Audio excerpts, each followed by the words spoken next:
तो नमस्कार दोस्तों, आपका स्वागत है और एक नए वीडियो में। तो आज हम बात करने वाले हैं वारी एनर्जीज लिमिटेड आईपीओ के बारे में। तो ये आईपीओ आने वाला है, लगभग ओपन होने वाला है 21 तारीख को और ये क्लोज हो जाएगा 23 तारीख को।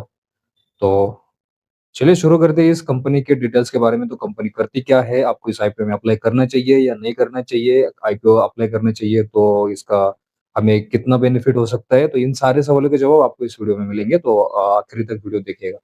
तो लेट्स स्टार्ट इट। तो वारी एनर्जीज कंपनी जो है, तो मोस्टली यहाँ पे ये कंपनी काम करती है एनर्जी सेक्टर में, पावर सेक्टर में। और इसके अलावा और भी इसके बिजनेसेस है, बट मोस्टली तो यहीं पे है। और ये जो वारी एनर्जीज का नाम है कंपनी का, तो एनर्जीज तो नाम में ही है एनर्जी। तो समझ सकते हैं आप यहाँ पे कि ये कंपनी का कौन सा मेन कोर बिजनेस रहेगा, राइट। तो कंपनी का जो भी है टोटल कॉम्बिनेशन है, फ्रेश इशू रहेगा 2.4 करोड़ शेयर्स का। और लगभग 3,600 करोड़ इस आईपीओ के द्वारा इकट्ठा कर रही है कंपनी। और ये ऑफर फॉर सेल के लिए है 0.48 करोड़ शेयर्स। तो मोस्टली जो कंपनी है तो ऑफर फॉर सेल तो कम के लिए है, बट ज़्यादा तौर पे ये कंपनी फ्रेश इशू के द्वारा पैसे इकट्ठा कर रही है। तो सबसे पहले बात करें इस कंपनी के, तो आईपीओ जैसे कि मैंने बताया 21 तारीख को स्टार्ट हो जाएगा और 23 तारीख को क्लोज हो जाएगा। लास्ट डे रहेगा 5 बजे तक ये आईपीओ क्लोज हो जाएगा 23 तारीख को, राइट। तो अगर हम बात करें यहाँ पे कंपनी के बैलेंस शीट के बारे में, तो फेस वैल्यू रहेगा 10 रुपीज़ का। और इसके अगर हम बैलेंस शीट के बारे में बात करें बिना टाइम गवाए, तो उसके पहले हम जानते हैं कि यहाँ पे शेयर होल्डिंग पैटर्न। तो आईपीओ लाने के पहले कंपनी में प्रोमोटर की हिस्सेदारी थी लगभग 72% और आफ्टर आईपीओ रहेगी 64%। तो ये कंपनी स्टार्ट हुई थी 1990 को। और ये कंपनी जो सोलर पावर मॉड्यूल्स में काम करती है।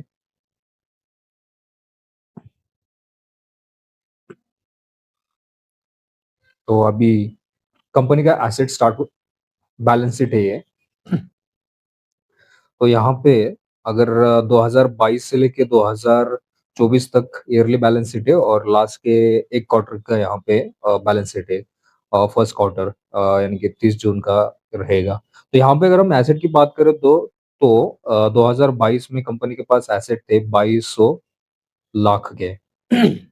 उसके बाद नेक्स्ट फाइनेंशियल ईयर यानी कि 2023 में कंपनी के पास एसेट हो गए बढ़ के 7,419 लाख के।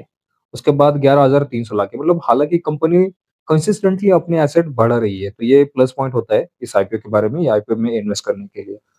ठीक है, हर कंपनी में अगर कंपनी का बिज़नेस अच्छा है तो कंपनी अपनी एसेट बढ़ाएगी। जैसे कि मशीनरी हुई, लैंड हुई, अलग-अलग कंपनी अगर बड़ा होना चाहती है, कंपनी का विज़न बड़ा है, तो वो अपनी एसेट बढ़ाएगी, लायबिलिटीज़ घटाएगी और इन्वेस्ट करती रहेगी अपनी कंपनी में और बड़ा बनाने के लिए।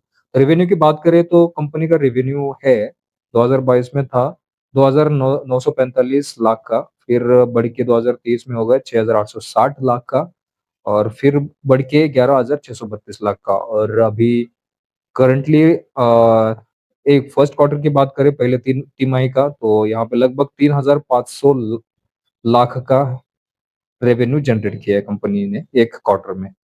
तो प्रॉफिट प्रॉफिट आफ्टर टैक्स की बात करें तो 2022 में लगभग 80 लाख का, फिर 2023 में 500 लाख का, फिर 2024 में 1200 75 लाख का, फिर अभी फर्स्ट क्वार्टर में 401 लाख का। तो कंसिस्टेंटली अपना रेवेन्यू भी बढ़ा रही है, प्रॉफिट आफ्टर टैक्स भी अच्छा खासा है।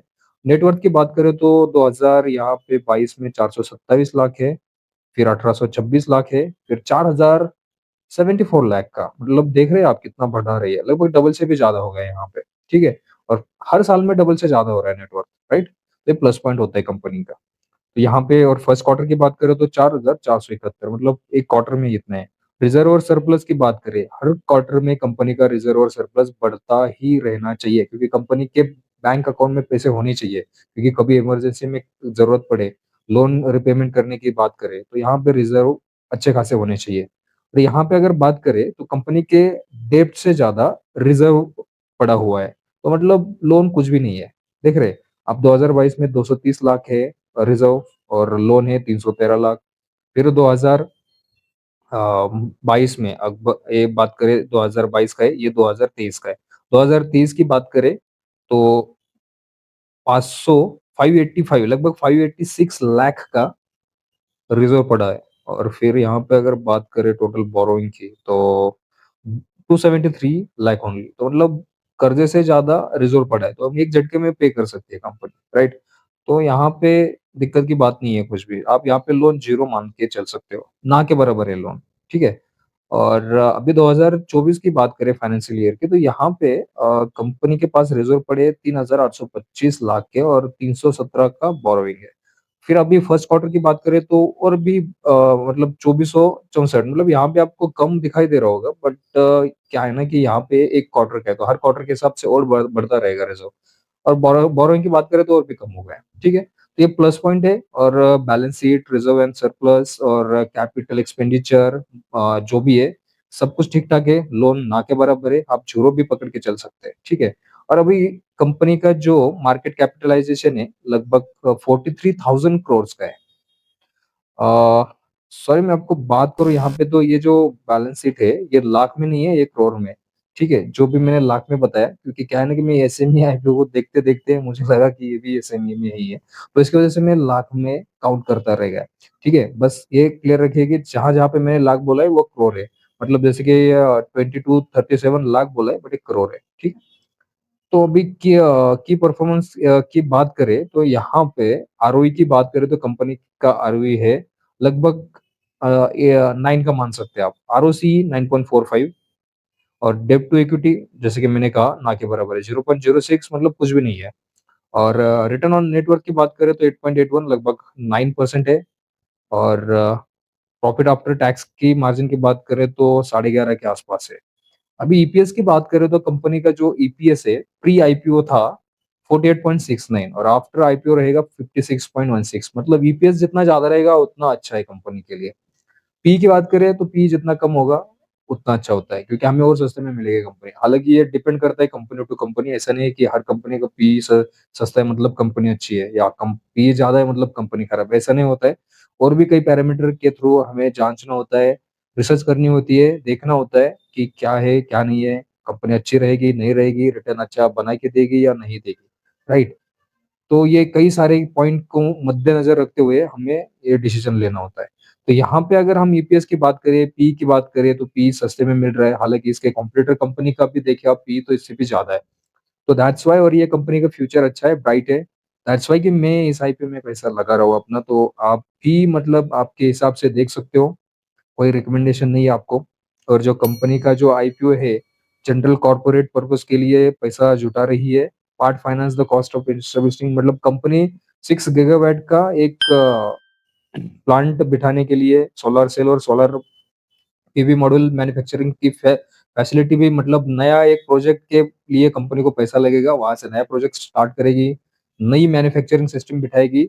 तो उसके लिए ओडिशा में, तो उसके लिए पैसा जुटा रही है। और बाकी के कंपनी एक्सपेंसेस जैसे कि आईपीओ लाने में भी कई सारे खर्चे होते हैं, तो उसके लिए भी ये पैसे का इस्तेमाल करेगी कंपनी, राइट? ये ठीक है, कंपनी तो प्लस पॉइंट है सारे, कोई नहीं है। अभी आप हम यहाँ पे बात करें जीएमपी की, तो यहाँ पे अगर हम जीएमपी की बात करें तो हालाँकि आज डेट है 17, तो 17 तारीख को कंपनी का जीएमपी चल रहा है 88% पे। हालाँकि थोड़ा घट के कम हुआ है, कल था 102% पे, मतलब 1545 था, कम होके 1330 पे आया है, मतलब 102% से घट के 88% पे आया है। तो मतलब अगर इस जीएमपी पे लिस्ट होता तो आपको लगभग 88% प्रॉफिट शो हो जाएगा। हालाँकि जीएमपी के थ्रू जितना जीएमपी उतने पे लिस्ट होगा, ये कोई फिक्स नहीं होता है। ये जस्ट एक न्यूज़ बेस जीएमपी रहता है, ठीक है? Grey market premium. तो बस आज के वीडियो में बस इतना ही। और जैसे कि पिछले आईपीओ आपको कैसे अलॉटमेंट किया जाए, या आप कई सारे आईपीओ में अप्लाई कर देते हैं बट आईपीओ आपको मिलता नहीं है, तो आप कौन सी गलतियां करते हैं, कौन सी गलतियां करने से बचना चाहिए, और कौन से 2-3 ऐसे क्या बोलते हैं उसको, सीक्रेट है या जो भी है, तो जिसकी वजह से आपको आईपीओ अलॉट हो जाए, तो इसके बारे में हम अगले वीडियो में बात करेंगे। और जैसे कि पिछले वीडियो में मैंने कहा था कि यहाँ से मार्केट गिरेगा, तो जैसे कि आप कल आपको कई लोगों को लगा होगा कि मैंने कहा था कि मार्केट गिरेगा, बट मार्केट तो बढ़ गया, बट हालाँकि एक दिन में कुछ ऊपर जाते हुए दिखाई देगा। मैंने पहले भी बताया था थोड़ा-सा यहाँ से ऊपर जाएगा फिर नीचे जाएगा। हालाँकि आज तो अच्छा खासा इतना भी नहीं गिरा है, थोड़ा बहुत गिरा है, रेड में है। अभी देखते हैं, जैसे कि अभी भी टाइम है, जैसे कि मैंने 1 दिन में नहीं कहा था और अभी करेक्शन देगा मार्केट, फिर यहाँ से ऊपर जाएगा। तो इसका भी मैं डिटेल में एक वीडियो डाल दूँगा, तो आप वो भी देख सकते हैं। तो बस आज के वीडियो में बस इतना ही। इस आईपीओ में पैसा लगाने के लिए आप सोच सकते हैं, बस 2-4 दिन के आपको पैसा ब्लॉक रहेगा। इसके बाद आप अपना पैसा यूज़ कर सकते हैं। बट हालाँकि अगर आपको अलॉटमेंट मिल जाए तो अच्छे खासे आपको रिटर्न मिल जाएँगे कुछ ही दिनों में, राइट? आपको बैंक में मतलब 1 साल में अपने पैसे रखने होते हैं तब जाके कहीं पे 6.5% आपको रिटर्न मिल जाते हैं। अगर उसमें भी आप टैक्स ब्रैकेट में आते हो तो उसमें भी आपको 30% तक या जो भी आपका टैक्स स्लैब है उतना टैक्स देना पड़ता है। तो यहाँ पे आपको कम टैक्स भी जाएगा शॉर्ट टर्म अगर आप टैक्स ब्रैकेट में आते हो तो। मतलब साल का पैसा बिटा के आपको 6% मिलेगा, हालाँकि नेट-नेट पे, यहाँ पे आपको लगभग 50% से भी ज़्यादा रिटर्न मिल सकते हैं। हालाँकि अच्छे आईपीओ में आप अगर अप्लाई करें, तो आपका पैसा बहुत जल्दी बढ़ेगा, उससे ही आप जल्दी अमीर हो जाएँगे। तो ऐसा नहीं है कि सारे आईपीओ में अप्लाई करने चाहिए, आईपीओ भी हर कोई गलत आईपीओ होते हैं, कैसे होते हैं, जैसे कि अभी हुंडई का आईपीओ आया है, कुछ सही नहीं है मतलब जो भी है फंडामेंटल वगैरह जैसे कि अ, और भी बात करें तो और बहुत बड़ा वीडियो बनेगा बट बस आज के वीडियो में बस इतना ही।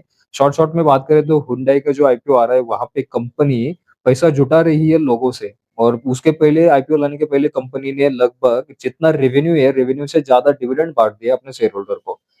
ठीक है? और अभी 25,000 27,000 करोड़ का लोगों के द्वारा पैसा जुटा रही है। क्यों? मतलब अगर कंपनी को बड़ा ही करना चाहे तो वही पैसा कंपनी यूज़ कर सकती थी। आपसे पैसे जुटाने के लिए क्या ज़रूरत है? और जो भी है कोई ऑफर फॉर सेल कोई भी प्रेस इश्यू नहीं है, टोटली ऑफर फॉर सेल है। जो प्रोमोटर है अपना हिस्सा बेच के जा रहे हैं। उसके पहले उन्होंने डिविडेंड के द्वारा पैसा जुटाया। उसके बाद आपको महँगे वैल्यूएशन पे कंपनी बेच के और भी पैसा लेके कंपनी के बाहर जाएँगे क्योंकि उनको लग रहा है अभी कि यहाँ पे बिज़नेस बनना या बढ़ना मुश्किल है। हालाँकि कंपनी अच्छा कर रही है, रेवेन्यू भी बढ़ रहा है, बट बहुत ही महँगा है। अब टाटा मोटर्स का अगर आप पीई देखें तो यहाँ पे लगभग 9 के पास है और यही पीई इनका पीई 27 है और लिस्ट हो जाएगा तो 30 के भी ऊपर जाएगा। तो ये कुछ अच्छी बात नहीं है आप hyundai की। बस इतना ही आज के वीडियो में। तो आप अगर यहाँ पे कोई लगाने की सोच रहे हो तो मत लगाओ। हालाँकि क्लोज़ हो जाएगा ये आज ही या कल हो जाएगा, बट मत लगाओ। बस आज के वीडियो में इतना ही और भी डिटेल में बात करेंगे आने वाली वीडियो में। तब तक के लिए बने रहिए।